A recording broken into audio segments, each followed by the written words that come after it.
This is going to be a great Thanksgiving here at the Bruno household, guys. I know Carl, my famous cameraman of a husband, he is looking forward to tonight's supper because he knows it is going to be some great eating. And what better way to compliment our turkey than making homemade cranberry sauce? So this recipe is inspired by my best friend, Virginia, who is my cool teen buddy for life. She shared her recipe, but I had to put an oily twist on it. So thank you, Virginia. Let's take a look at what we'll need. You want to take a small saucepan like this, and you're going to put it on high, and then you're going to add 1 cup of water. Guess that was a little hotter than I expected.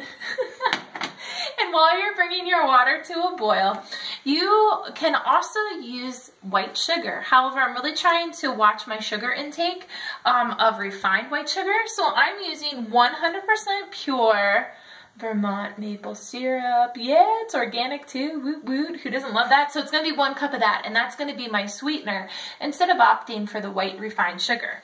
I'm going to put that in with my water as well. Come take a look at it. It's beautiful looking. Okay. So once I have those two mixtures kind of working together, allow myself to get a spoon here. I want to make sure I get all of that maple syrup. We all know it's expensive, so let's get our money's worth, folks, right? Okay, so I have this on high, and I'm just going to stir it a little. And come here, take a look at the consistency. Okay, you're really watering down that maple syrup, so essentially you're getting like a sugar water base. This is going to offset the tartness of the cranberry sauce. So once this is at a full boil, I'll show you what we do next. I'll see you soon.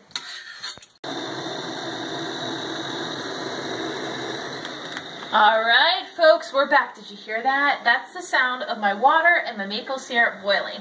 Take a look. You want to bring this to a, come here, take a look at how it's a definite strong boil here.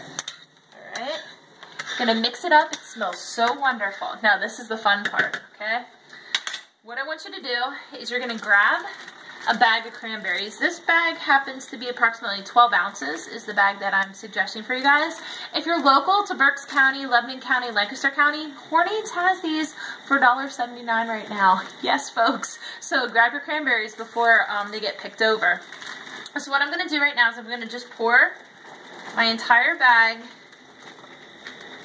whoops, of cranberries in there. Let me just get, I forgot to get one, there we are. Sometimes they have that on. Just gonna pull that out. And what you're gonna do, take a look at my cranberries now, is I'm gonna submerge them and see how the skins are starting to break, okay? You need to cook them until all the cranberries have popped, meaning that they've exploded, and just, it's gonna be fabulous, guys. I'm so excited. You can have fun with your kids doing this. Just be careful since it is hot sugar. If you have kids that are helping you out with this project, because you don't want them to accidentally get splattered by the hot sugar. Ouch, that would hurt, right? Okay, but what we're doing is we're infusing our cranberries now with that sweet sugary substance from the maple syrup, and I'm gonna let this kind of, you know, pop for about the next 3 or 4 minutes, and I'll be right back. All right, take a look at these beautiful cranberries as they're starting to pop, guys. You can see their skins and outer coverings are starting to really come across. Like right there, they're just becoming almost like a mush. And so I'm just gonna give it a good stir, because I don't want my sugar to kind of be burned on the bottom, because I am cooking on really high heat, because I want to make sure that it remains boiling. I want to boil these cranberries down a lot.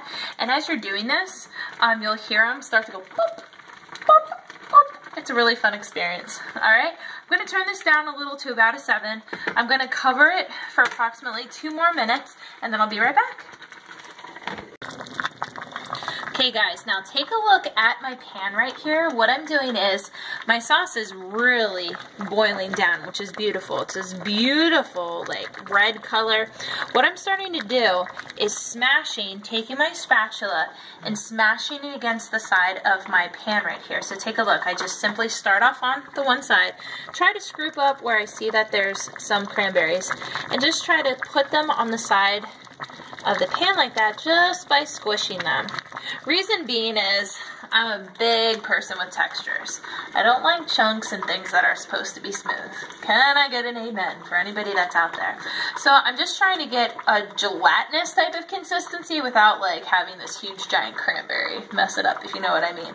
So you can feel free if you have an immersion blender. You can also use an immersion blender at this stage to really puree it and be nursing home status, if you know what I mean. But at this point, what I'm going to do is I'm okay with the consistency right now. I'm going to turn this off.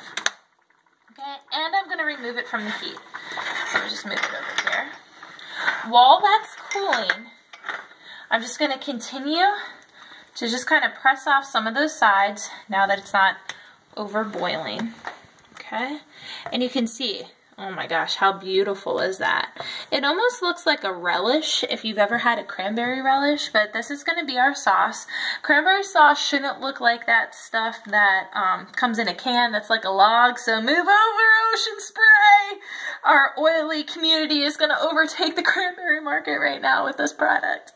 All right, so what I'm trying to do right now is cool this down. So I'm going to stir it, because I haven't added anything oily to it yet.